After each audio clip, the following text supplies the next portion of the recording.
प्रभाग नंबर 3 आणि 2 कॉर्नर सभेसाठी आलेले जिल्ह्याचे नेते आणि माझे मोठे भाऊ दत्तांना सडुणके साहेब, मित्र, मला एक बोलायचं आहे. आपला विजय आहे आणि आपला विजय विरोधकाला दिसा लागला म्हणून दहशत निर्माण करायची तयारी करायला लागली. या 2 नंबर प्रभाग मध्ये स्टेटस ठेवलं तर धमकी, मागे फिरलं तर धमकी. पण मला त्यांना एक सांगायचं आहे, शांत आहे म्हणून अंत पाहू नका. त्यांना एक सांगायचं आहे, शांत आहे म्हणून अंत पाहू नका. मी जाकीर सौदागर आहे. मित्र, हे वारंवार कुठेही सभा सांगतात की दादागिरी मुक्त करण्यासाठी आणि दहशत कमी करण्यासाठी आपल्याला नगर परिषदेत बदल करायचा आहे. दुसरा विषय जातीवादीवर नेत्यात, मला त्यांना विचारायचं आहे, इथले तळेकर यांच्यावर अन्याय आधी 10 गुंठ्यावर झाला, नंतर यांच्यावर अन्याय 4 गुंठ्यावर झाला बोगस बॉन्ड घेऊन. ती माणसं यांच्या बरोबर आहेत. मग दादा कोण, आम्ही का ती? सांगा, तुम्ही सांगा कोण दादा आहेत. आणि 2 नंबर मधले एक असे उमेदवार आहेत, 2 ते 3 माणसं मेलेत त्यांच्या दहशतात. 2 ते 3 माणसं मेलेत. 50,000 द्यायचं आणि 10 लाख रुपये करायचं व्याज. इज्जतदार माणसं होते, घाबरून मेलेत. आणि सांगतात की गुंडगिर्दी कमी करायची. अरे गुंडे तर तुमचे पैसे आहेत. दुसरा विषय म्हणतात बंदूक. अहो, बंदूक सहित भेटलेले आरोपी, बंदूक घेऊन फिरणारे आरोपी आज त्यांच्या बरोबर प्रचार करत फिरत आहेत. आणि ती 7 नंबर प्रभागामध्ये त्यांनी उमेदवारी दिलेली आहे. मित्र, 2 नंबर धंद्यावाल्याला बघा, या आरोपी बरोबर असे लोक काय बी दिशाभूल करतात. तुम्हाला माहित आहे मी काय आहे काय नाही. आणि कुणी धमक्या देतात, त्यांच्या धमकीला घाबरू नका. दुसरा विषय, येणाऱ्या निवडणूक मध्ये आणि काय भांडवली वापरते का, तर त्यांच्यापाशी दुसरा भांडवलच नाही. का तर यांनी जागा हडपणारी हीच, जमिनी हडपणारी हीच. मला दाखवून द्यावा. विरोधकाला चॅलेंज करतो की जाकीर सौदागरने कुणाची अर्धा गुंठा जागा घेतली का आणि कुणाची खाल्ली का. उगाच म्हणतात दहशत दहशत. अरे दहशत करून तुम्ही राजकारण केलं 40-40 वर्ष. तुम्ही पद भोगलेत. आता घाबरून पैसे वाटायला लागले का, हरकत नाही, पैसे घ्या, देते ती घ्या, का तर पैसे आपले ती. पण मतदान त्यांना जागा दाखवून द्या. आम्ही पैशावर विकणारे लोक नाहीत. आम्ही पैशावर मत देणारे नाहीत.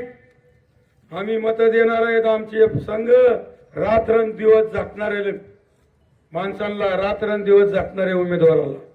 मित्र, इथली परिस्थिती 2 नंबर प्रभागची असो, 3 नंबर प्रभागची, ती नगरसेवक 30 होते, चालू नगरसेवक होते, सत्यातले माणसं होते. दिल्लीपर्यंत गल्लीत सत्ता आहे म्हणतात, दिल्लीपर्यंत गल्लीत सत्ता आहे. आणि अर्धा तास फोनवर धमक्या देतात आणि स्वतः धमक्या देतात आणि गुंड दुसऱ्याला सांगतात. अहो, गुंड तुम्ही आहेत, एवढं ध्यानात ठेवा. धमकी दिल्यावर मत मिळत नाही. धमकी दिल्यावर माणूस गपचूप बसत नाही. शेवटी त्याचा अधिकार मताचा त्याला आहे. ती बटन मध्ये तुम्हाला उत्तर दिल्याशिवाय राहत नाही. मला एवढा विश्वास आहे. मित्र, आम्ही 3 नंबर प्रभाग मध्ये 2 गरीब उमेदवार दिले. एक उमेदवार असा आहे, आई नाही वडील नाही. आणि त्याच्या विरोधातला उमेदवार असा आहे, भक्कम पैसेवाला. आणि बरेच दिवस या मतदार प्रभागातला नगरसेवक राहिलेला आहे. परिस्थिती बघा, गल्ली बोलत नाल्या नाही, रस्ते नाही, लाईट नाही, पाणी नाही. त्यांना काय अधिकार आहे मत मागायचं? आणि त्यांना दाखवून द्या मित्रांनो. आम्हाला इथून पुढे आमची चूक झाली, आता आम्ही चूक करणार नाही, आम्ही विकास करणाऱ्याच्या मागे राहणार, ही संधी आलेली आहे मित्रांनो. त्यांचं भांडवल फक्त पैसा आहे. पैसे देतील, गोड बोलतील, पैसे घ्या सोडू नका, पैसे द्या लागले तर सोडू नका, पण त्यांना मतदान देऊ नका मित्रांनो. आपल्याला या शहराचा विकास करायचा आहे. आणि आमचे सर्वांचे नेते आणि तुमचे पण नेते डॉक्टर तानाजी सावंत साहेब यांनी कालच म्हणलं लाईट बिल मुक्त शहर करणार सत्ता आल्यानंतर. ज्याला घर नाही त्याला घर देणार, त्याला जागा नाही त्याला जागा देणार, असे नेत्याचे मागे राहा मित्रांनो. आणि बोलताना म्हणतात त्यांच्यापाशी बंदूक आहे. अहो यांचीच बंदूक बघितली असेल ना तुम्ही, टिकल्याची होती बघा, घोड्यावर जात होती बंदूक घेऊन. आणि खुरपणारे लोकांना म्हणायचे तो तिथं बंदूक आहे, घेतो का 50 रुपयाने, तर का आणू का बंदूक. दादागिरी त्यांनी केली का आम्ही केली? 40 वर्ष राज केलंय यांनी दादागिरी करून, आपलंच खाल्लंय आणि 40 वर्ष राज केलंय. आम्ही ती काम केलेलं नाही. गरीबावर अन्याय विरुद्ध मांडलो तर आम्ही दादा झालो का? तडेकरची जागा हडपत होते, आम्ही जागा हडपू दिली नाही, आम्ही दादा झालो का? आणि जातीवर बोलतात आणि तडेकरची जागा हडपणाऱ्याला आमदारात सपोर्ट करतात, अजून 2 गुंठे धर म्हणून, आणि आम्हाला म्हणतात जातीवाद आहे. जातीवाद आम्ही असलो असतो तर आम्ही तळेकरच्या बाजूने भांडलो नसतो. आम्ही अन्याय विरुद्ध भांडणारे, जातीवाद नाही मित्रांनो. आणि आपल्याला संधी आलेली आहे.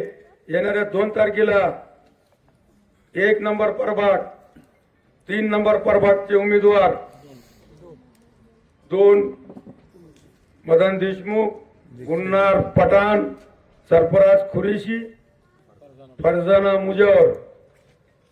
तर तुम्हाला मला एक सांगायचं आहे, 2 नंबर प्रभागातले माझे मतदार बंधू आणि भगिनींना, घाबरू नका, घाबरू नका. मतदानाच्या पिटीत दाखवा, असं दाखवा ही जी टोळी करून फिरत असतील तर परत कमीत कमी 2 महिन्यांची टोळी दिसायला नाही पाहिजे. कुठे गेली की तुम्ही ओळखायला पाहिजे की बाबा कुठे गेली. एवढं मला माझ्या आजच्या सभेच्या माध्यमातून बोलायचंय. आणि पुन्हा एकदा म्हणतो, त्यांनी परवा हजरत खाजा खलील दर्गा येथे स्वतः दिशाभूल केली. माझ्या बरोबर राहणाऱ्या माणसांची बी त्याच्यात फुटू आहेत का, आणि विरोधकातले बी फुटू आहेत. स्वतःच करून टाचण्या मोठे मोठे टोचलेत. का तर यांचं दाबणं आणून, का तर यांचं काय राहिलेलं नाही, काहीतरी भांडवल करायचंय आणि कुणाचं तरी नाव घ्यायचंय. मित्रांनो मला एक बोलायचंय, जी वस्तू घडलेली असेल, ज्यांनी घडवली त्यालाच माहित होत असते. नवीन माणसाला होती का? जी घडवलंय त्यालाच माहिती होती, तर त्यांनाच माहित झाली आणि त्यांनी जाऊन क्लिप सोडली. ही बाटली कुठे मी ठेवलेली असेल तर मला माहित आहे. आणि परत एखाद्याने म्हणलंय माझे पाण्याची बाटली देणं, तर तुला बघतो मी घाबरून लगेच ती बाटली आणून देतो, का तर मी नेलेली होती ना. तसं हजरत खाजा खलील दर्ग्यावर चुकीचं जे झालेलं काम आहे त्याच्यावरती व्हॉट्सअप फेसबुक चर्चा करायला लागले. त्या दिशाभुलात येऊ नका, का तर स्वतःच चोर शिरजोर तीच म्हणतात. आणि दुसरी गोष्ट, हजरत खाजा बदरुद्दीन शहीद रहमतुल्लाह अलैह यांच्या दर्ग्यावर आजपर्यंत आमदार असताना यांनी 40 वर्ष नगरपालिका ताब्यात असताना काय केलं नाही. म्हणायचे आम्ही लय काय केलं असतं पण दर्गा हाती देत नाही. आणि मी केलं तर माझ्या विरोधात यांनी तक्रारी केले, कोर्टापर्यंत गेले, मंत्रालयापर्यंत गेले आणि माझे पद घालायला. पण त्यांना माहित नाही माझ्या माग हजरत खाजा बदरुद्दीन शहीद हे पाठीशी आहेत. त्यांनी लय प्रयत्न केला मित्रांनो, पण माझं पद संपूर्ण 5 वर्ष काय, राहिलेले 4 वर्ष सुद्धा मी नगरपालिका चालवली मित्रांनो. टोटल मी 9 वर्ष नगर अध्यक्ष पद भोगल्यासारखं काम केलं. काय राहिलं असेल, येणारे निवडणूक झाल्यानंतर 100% तुम्ही आमचे नगरसेवक आणि मला निवडून आणणार आहे, मला खात्री आहे. जाता जाता इथले गणेश मंडळ हमसुराज कोणतं मंडळ, जय भवानी गणेश मंडळ, गणपती मंदिराला अष्टविनायक मंदिर आणि पुढचं गणपती मंदिर आणि इथली तालीम, निवडणूक झाली, काउंटिंग झाली, 15 दिवसाच्या आत आज मी तुम्हाला शब्द देतो, चालू केल्याशिवाय राहणार नाही. अजून एक दुसऱ्यांदा एक सांगतो जाता जाता मित्रांनो, सगळे 20% व्याजाने पैसे देणारे सावकार यांच्या पाठीशी आहेत. कुणाकडे असतील तर निवडणूक झाल्यावर माझ्याकडे या. यांनी रुपया मागितलं तर मी जबाबदार राहील, यांनी रुपया मागितलं तर मी जबाबदार राहील. तुमच्या खांद्याला खांदा लावून साथ द्यायची शब्द देतो. एवढा बोलतो आणि माझे 2 शब्द संपवतो. जय हिंद, जय महाराष्ट्र, जय शिवसेना.